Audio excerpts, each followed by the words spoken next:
Are you an immigrant who was hoping to win permanent residency through a marriage to a United States citizen, but now your relationship is on the rocks? You're separated, and either a divorce has already been started or that there's serious talk about a divorce. And you're concerned about what will happen to you if you have to go through divorce proceedings and if you get divorced. Will that destroy your entire case? Well, actually, a divorce itself may well be the least harmful part of your divorce. Even though a divorce could terminate your status in terms of being a green card applicant. For instance, papers have been filed for you, but you haven't been granted a green card. Or you've been granted permanent residency, but because you were married less than 2 years at the time, you have to remove conditions, but you're supposed to file to remove those conditions jointly.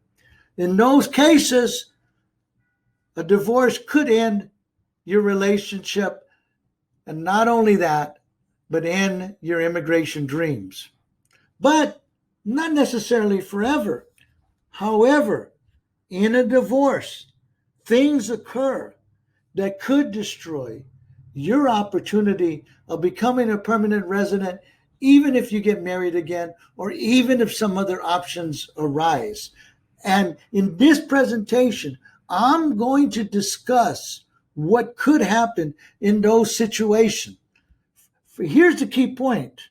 A divorce is not always the worst part of the divorce proceedings. When you're going through a divorce, many things will happen. In California, for instance, there's a 6-month process for most cases, minimally. And there are issues that have to be discussed. And so you have to, in a sense, tiptoe through those issues to make sure that no issues arise that could damage you in immigration cases later, that could damage you permanently from winning a green card. Let me put some meat on the bones. Let me explain to you the family law process, how it works. Each case starts with a petition. One or the other party files and asks the court, look, I want this relationship over with. I want to end our marriage. And there are several issues that typically arise in a divorce case. Child support, spousal support, child custody, property division. Who's going to get the house? Who's going to get the car? Who's going to get the furniture? The debts. Who's going to pay for what credit cards are still, there's a balance owed on? Who's going to pay for the furniture that you recently bought? And assets, as I said, who gets the car? Who gets the pictures? Who gets the clothes? And of course, child custody. All of these are important issues in family court. And all of them can lead to possible problems in your immigration case if you're not careful. And that's why I say you need to tiptoe very carefully in your family law case so that you don't trigger any of these issues in a way that can damage you later in immigration cases. There's 3 ways that such problems arise. One is they arise even if you have your own lawyer. If your lawyer is not immigration knowledgeable or immigration friendly for that matter, they don't understand the nuances. They don't understand the fine details. And so when they're representing you and they're fighting for you, they treat it as if it's just a normal family law case.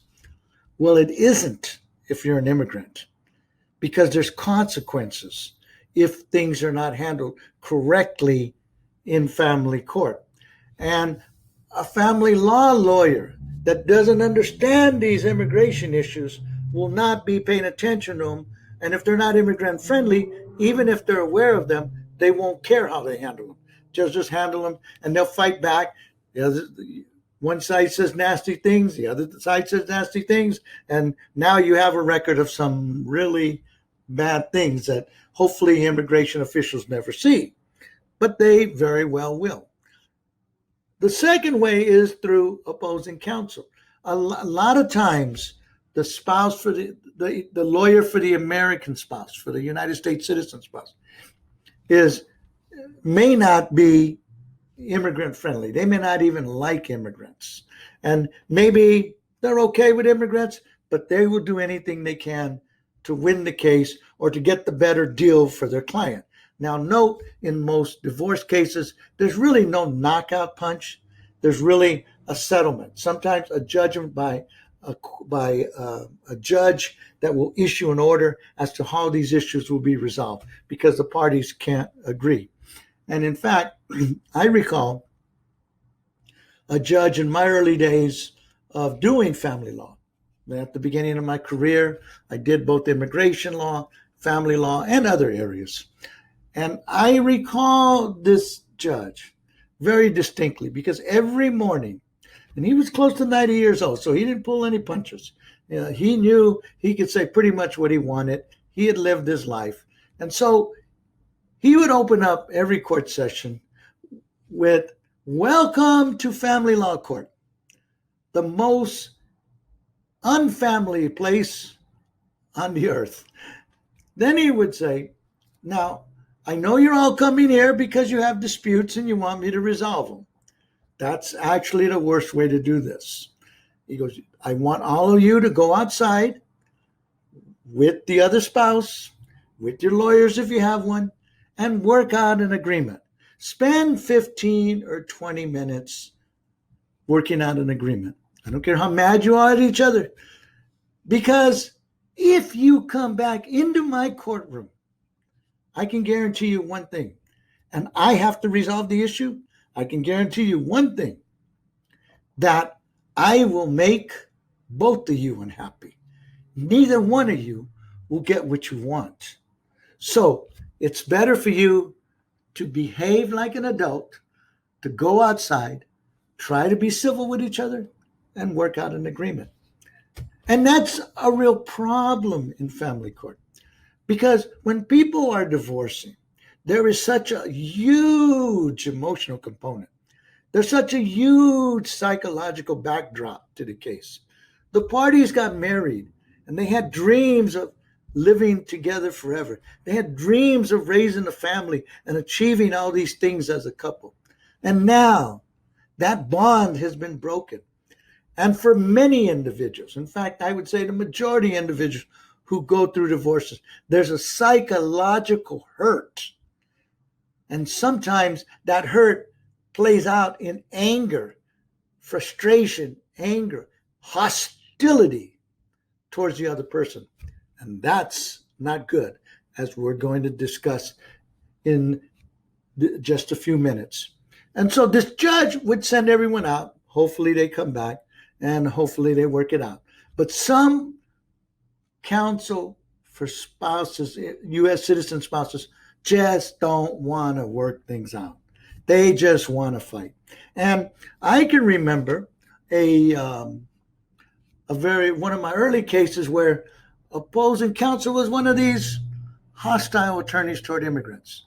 And he had his client draft declarations, make allegations, talking about how my client, a female, wasn't a good parent, didn't know how to raise a child, didn't take care of them according to certain standards. And the whole idea, what he was doing, was he was trying to plant the seed in the judge's mind that the children should be awarded to his client. He was trying to presume by attacking my client that the judge would see his client as the better parent. And he was playing on the judge's cultural tendencies, knowing whom the judge was and knowing who who that judge was affiliated with politically in pre-judge days, I understood where that judge's political thinking was probably stemming from. So I clearly understood what my opponent was trying to do with those allegations. And so we contested each and every one of them. And we had to do that for two reasons. One, not only to prevail on important issues in the family court, but two, to ensure that the record reflected the truth, reflected honesty, so that later, if my client had another means to immigrate, married again, for instance, that the allegations from the first spouse in the divorce wouldn't harm her, so that immigration would deny her the right to become a permanent resident based on good moral character grounds or some other factor similar to that. And so that's why I said the second thing you have to be careful of is opposing counsel. And of course, this is where the first factor, your lawyer has to be immigrant knowledgeable to spot those attacks and turn them back. Now, there's a third factor, and that's the spouse. Sometimes clients are pro per without a lawyer, or sometimes it's the spouse, the American spouse, the United States citizen spouse, who pushes their lawyer into such fights. They raise these issues, and as a result, their lawyer fights the issues. And remember, as I noted, many people have a psychological depressed state after the divorce has commenced. And so they're hurt. And the only way they know how to deal with it is by inflicting pain on the other spouse, the immigrant spouse. So you have to be careful.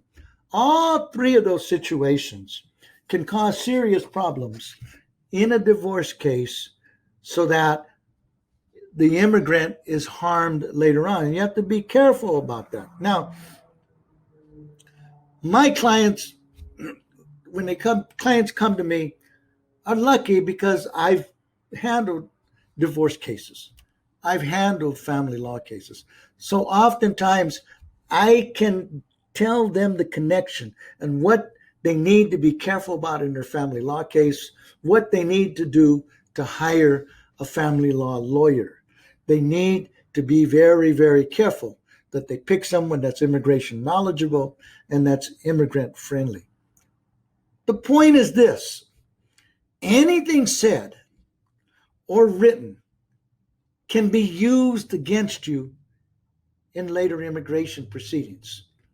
Convictions aren't needed, and the nastier the divorce, the harsher the fighting, the nastier the allegations, and most likely the harsher future immigration cases will be. There's two areas here. One is admissions of conduct.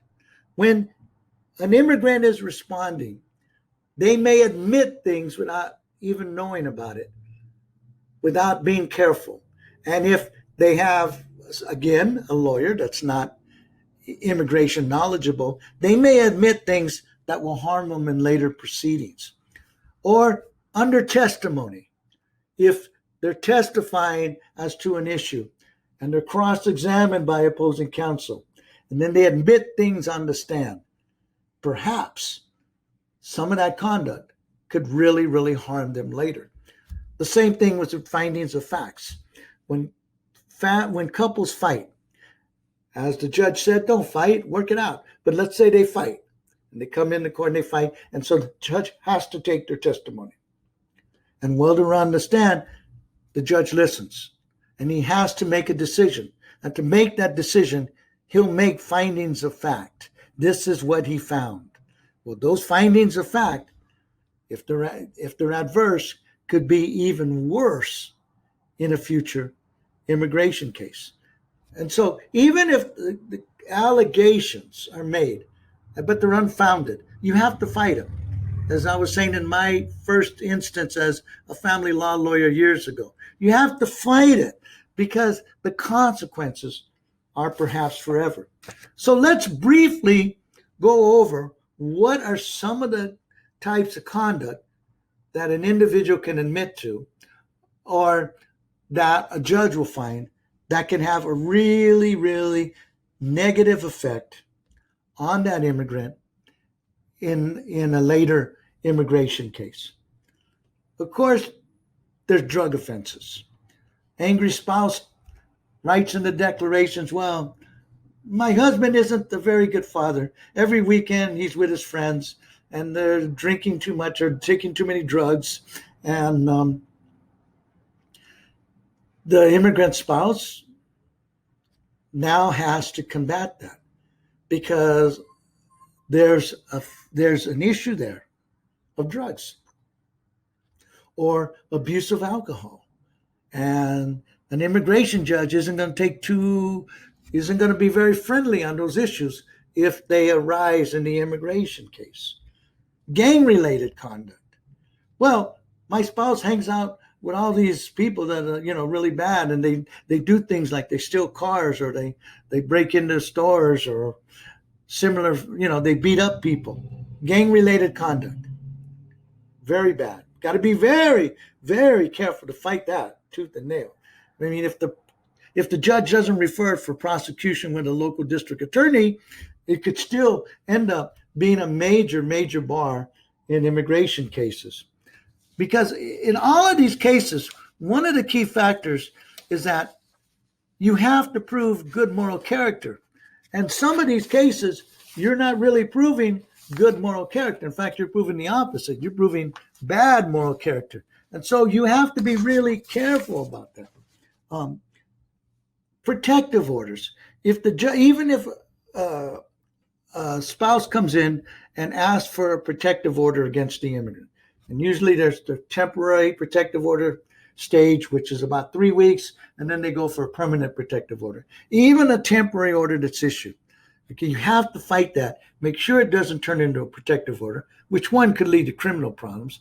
But secondly, the fact that there's a protective order means that there's been harm, that there's been physical abuse, there's been emotional abuse. That is going to be a major factor in future immigration cases for that immigrant. Failure to pay child support, even if someone's applying for citizenship years later, the failure to child support will cut them off. And so the failure to pay child support, if it's not explained, well, I was temporarily out of work, and you don't want to explain years later in immigration court, because that's not going to help you any, or when you're applying for permanent residency. You need to do it at the time of the divorce case. Why? I lost my job. Okay, it wasn't willful. As soon as I returned, I started paying as much as I could. Put the evidence in the record at divorce court, or you could have serious problems later. Falsified documents. Child support, spousal support, dependent upon how much money people make in part. And so people have to put their income in. And let's say the immigrant spouse has been working under the table, being paid in cash, but not fully recording it. Okay. And to get child support or spousal support, the American spouse puts that in writing that, hey, they're getting paid in their table. This is what they get. And here's how I know. And they pull out the bank accounts to show it. Well, you're falsifying some things. You're falsifying. You maybe you used a false work permit. Maybe you used a false citizenship document. You got to be super careful if those things are alleged. To the extent they're true, well, you need to be diplomatic how you answer it. To the extent they're not true, you've got to really, really fight that. Termination of parental rights. Sometimes I've seen cases where an American spouse and an immigrant spouse, they're not the greatest parents, and so they don't take care of their child right. And one day something happens, and they're both dragged into they're both charged by Child Protective Services. Their case is taken to juvenile court, where their parental rights are then torn. They've lost them. Okay. That shows that individual hasn't done very well with their children. Years later, an individual goes to the immigration court and they say, I want cancellation removal. The judge asks what relatives will suffer. Oh, my U.S. citizen children, but they don't have any parental rights. Not going to work. That's dead. That won't work. If the court issues an order, I want you to drop off the child every Friday at this time, and then every Sunday at this time, or something, or midweek, and the immigrant spouse habitually misses those deadlines, and the American spouse becomes frustrated. They file papers at immigration court, and the judge says, "Wait a minute, you've been disobeying my order. I told you to stay so many feet away from her when you drop off the child. I told you to be there at this time. I told you to contact her or him if you were going to be late." And so there could be a contempt of court order, and that is not good. That's disobeying the judge. So all those situations could get you in trouble at immigration court. Now, I would assume you're not that type of person because you're watching this video. And though people committing a lot of those actions in reality aren't, their chances of winning permanent residency ever are really slim. You're in a different category. You may have been challenged with some of this. Some of these allegations have been made against you, but they're not the fact. Well, hopefully, you really, really fought these charges at family court. Now, but when spouses are quarreling, so many things come up. People, like I said, immigrants, they've used false Social Security cards or driver's license or anything like that, including, well, my immigrant spouse went in and out many times to visit their parents, and then they come back in and they take a risk each time because they come in without permission. Those are really bad allegations. And people sometimes wonder, well, how will the government find that out? Well, there's three basic ways. One, when you answer certain questions on applications, many of the questions demand certain answers. And those answers, if you have to pull certain documents, say from the family court, are going to show what's been alleged, what's been said, what's been admitted, what the judge has found. And that won't be good for you. A second way is that, let's say you're applying for a green card and you have to fill out the permanent residency application, which is known as an I-485. There are certain questions that will pull this information out. Question 25 asks, have you ever been arrested, cited, charged, or detained for any reason by any law enforcement officer? So let's say your spouse called the police on you, you were quarreling, or a neighbor called because they heard screaming and yelling, and you were detained. You were maybe placed in jail for a day or two, or maybe you were forcibly removed by the law officer. Well, you've got to answer yes. And if you answer yes, then the officer reviewing your application is going to say, let me know a little more about that. And if you answer no, you're committing a fraud. And that is definitely a quick path to denial.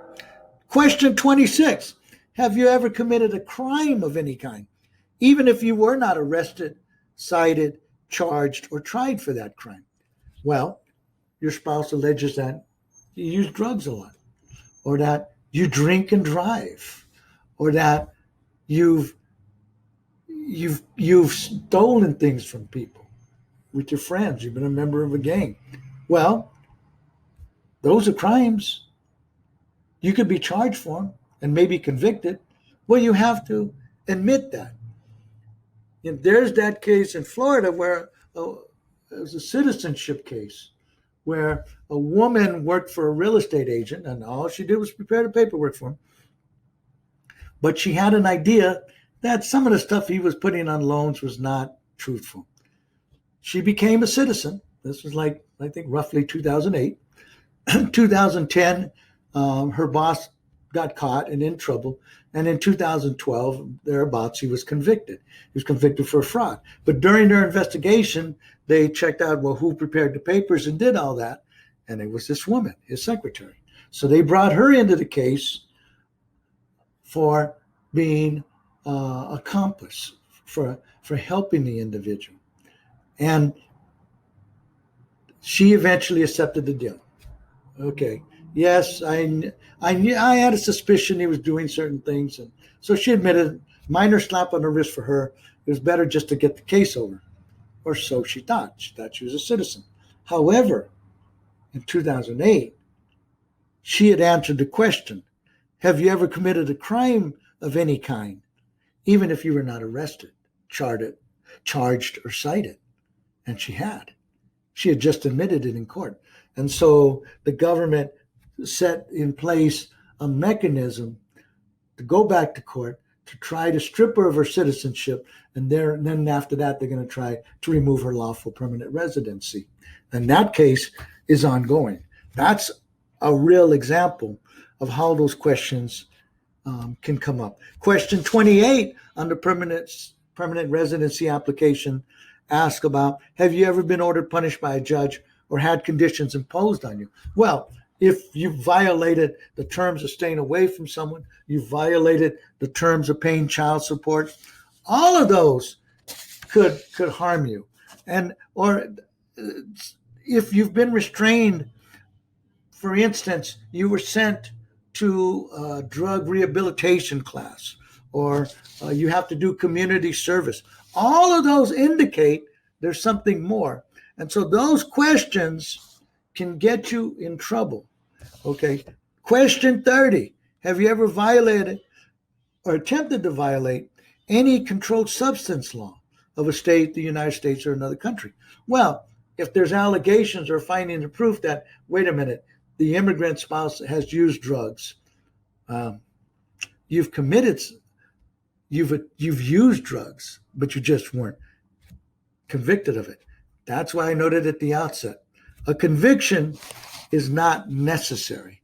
However, any of these situations, if they arise in a family court context, must be contested, and they must be contested aggressively with affirmative, good, positive evidence. Dispute what's not the truth. And hopefully, if there is some truth to such negative allegations, that the negative allegations weren't so bad that you can't minimize them in some way. But the reality is this: diplomacy is much better because there's so much emotion involved. When you're involved in a divorce case, be diplomatic. You may hurt deeply inside. You may be so angry at the other spouse. Maybe you caught them with another person. Okay. Maybe they beat you many times and called you names, ridiculed you in front of your family. There may be some deep, deep emotions. That's no reason not to be diplomatic, especially if one day you want to be a lawful permanent resident. So, if you're involved in a divorce, remember, the divorce itself may not be as bad as the allegations and other issues that arise in that divorce. With that, I hope I've encouraged you, if you're in a divorce, to be very careful with your divorce case. Take care. Thanks for watching. Know someone who might be interested in this video? Then please take a moment to like and share it with them. Also, if you would like more videos on immigration, just click on the subscribe button. And here's a little bonus, a short guide that you can download for free by clicking on the link on the description box or the square-shaped image. Plus, if you have ideas for videos you'd like to see, write a short comment below, or feel free to contact me at carlos@VitaraImmigrationLaw.com. My name is Carlos Vitara. I appreciate your time, and hopefully we'll be talking again very, very soon.